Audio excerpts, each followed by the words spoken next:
everybody, and welcome to another segment of AstrologyAnswers.com's weekly forecast. My name is Terrence Gardino, and the week begins on Monday, November the 2nd.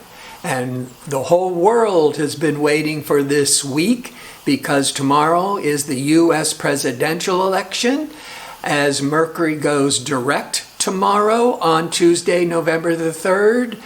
But we'll be waiting, and I'll explain why. You've heard on the newscast that there's millions of ballots to be counted and it could take a while. However, I got a simple answer astrologically. Let's start with Monday.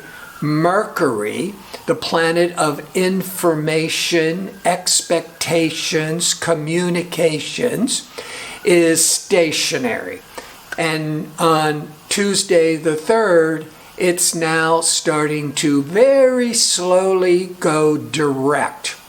Stationary means it's no longer moving forwards or backwards, and Mercury, what is on our mind, our thoughts, our plans, it's going to be very focused, very intense. This Mercury is going to be in Libra, which is a good thing, because what is on the consciousness of mankind with the Mercury in Libra are expectations, Mercury, for a fair and balanced election, for peace and harmony. So that's a good thing. But the Mercury, when it's stationary, it's going to be at 26 degrees of Libra, and restricted, limiting Saturn is at 26 degrees of Capricorn this whole first week of November. So the Mercury of where it could be on Monday, our minds could be so obsessing and worrying and focused on the outcome. That's just the Mercury Saturn. There's all this tremendous worrying. However, as it starts to go direct on Tuesday, it's still being delayed, frustrated by Saturn. And that's going to continue for the whole week. So if nothing else, it just means don't expect too much right away. So let's just get to the moods of each day, because that Saturn, what we call squaring Mercury, is going to block, frustrate, delay our expectations. Now, on Monday, the moon, which sets the public tone, is in Gemini. Gemini is, we're bouncing from one idea to the other. Gemini is ruled by Mercury.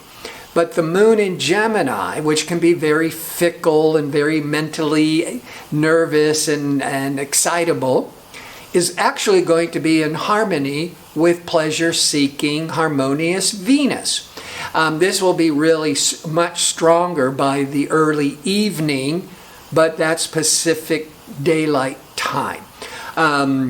But that, with all that intense obsessing and worrying with Mercury and Saturn, a lot of you will be able to relax or get a good night's sleep with that moon in harmony with Venus. On Tuesday, now the Mercury is very slowly starting to move forwards around, it's exact at 10:44 a.m. Pacific time. But what I always try to explain, when Mercury goes direct, now you can make decisions and sign contracts and make the travel plans with one caveat. Take your time, because the Mercury is going to start moving forwards on Tuesday ever so slowly. And in fact, it's not even going to move a degree. It's at 26 degrees on Tuesday. it's not going to move to 27 degrees until Saturday. And the whole time it's at 26 degrees of Libra, it's being contracted by Saturn at 26 Capricorn.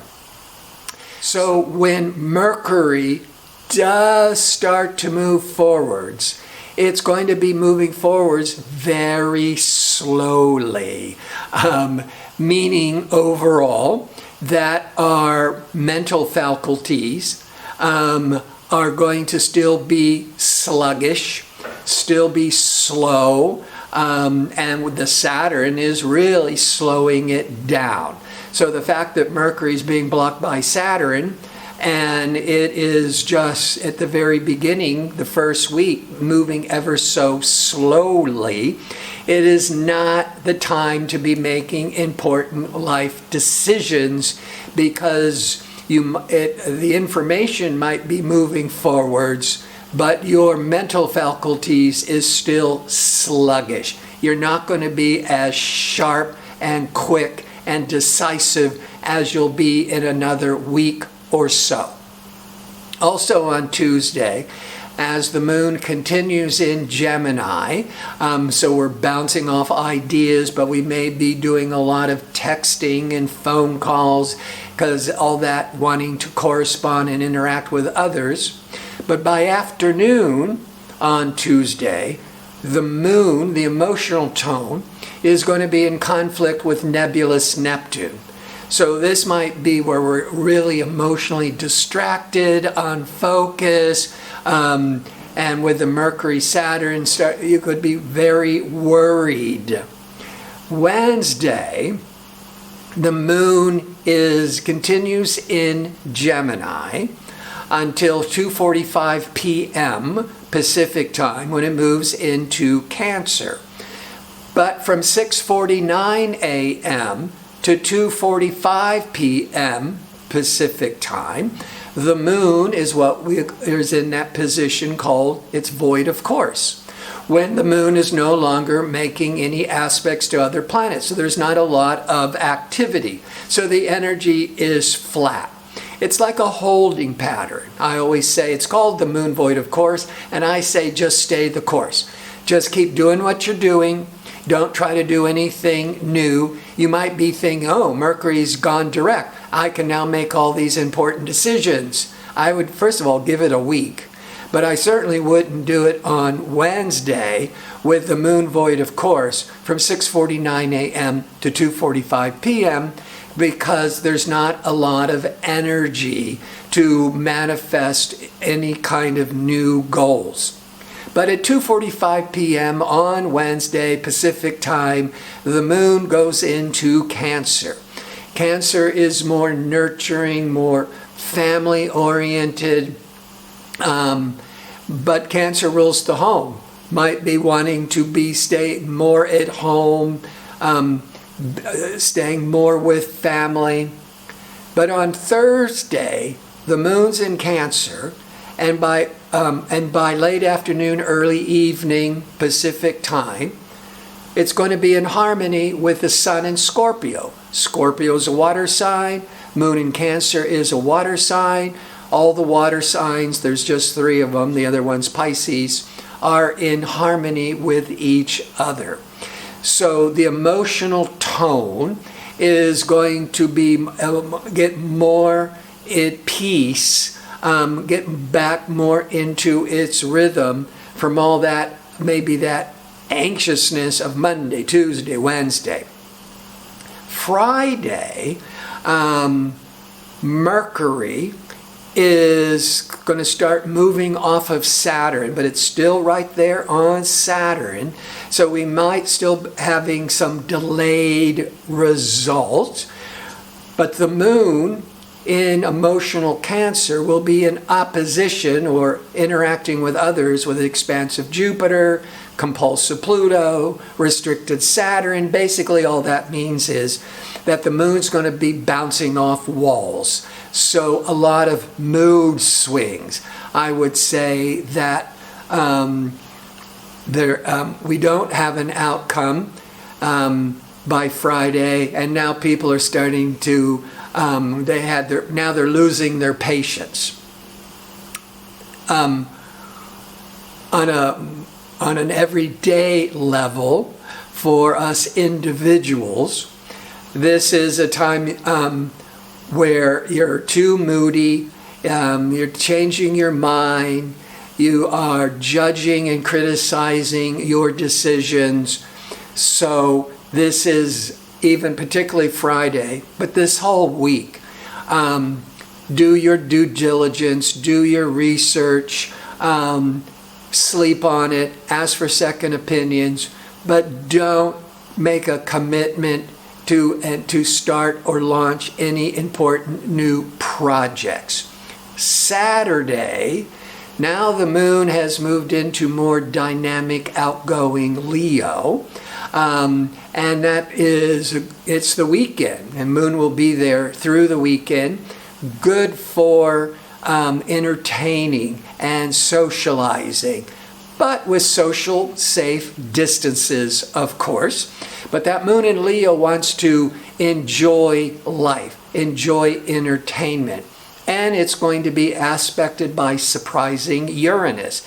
In the afternoon, Pacific time, 3 hours later on the East Coast of the United States. And that can bring in a lot of emotional excitement, some surprises. Good for a Saturday night. Just trying to get out there and celebrate with that moon Leo. Sunday, the moon continues in Leo, but it's going to then be in a challenging aspect to the sun in Scorpio, because Leo and Scorpio energies conflict, and they're both fixed signs. There's a lot of stubborn willfulness. What this can trigger is old habits, bad habits, unconscious habits could be awakened. And that's the bad news. The good news is you can't change a habit. You can't let go of some emotional programming unless you can recognize it. So this could be a good day on Sunday where you find yourself going right back to an old bad habit, but you catch yourself. So that could be the good news. As Mercury is now direct, it's now pulling away from Saturn, and now by Sunday, this could be a really good day to decide, I'm going to change that limiting habit because it's only hurting myself. So, before I sign off, I want to remind you I'm available for a one-question offer for a nominal fee. How you can order it on the Astrology Answers homepage at the top, you'll see a link to advisors. You'll have to scroll down, but in the first list, I'm not there. I haven't been there. So you've got to click on for more advisors. And so far, I'm at the bottom of the list. Click on my name and request and put in your order for your one question. So I want to thank you for watching. I hope to see you next week with my next segment. Until then, be safe and well.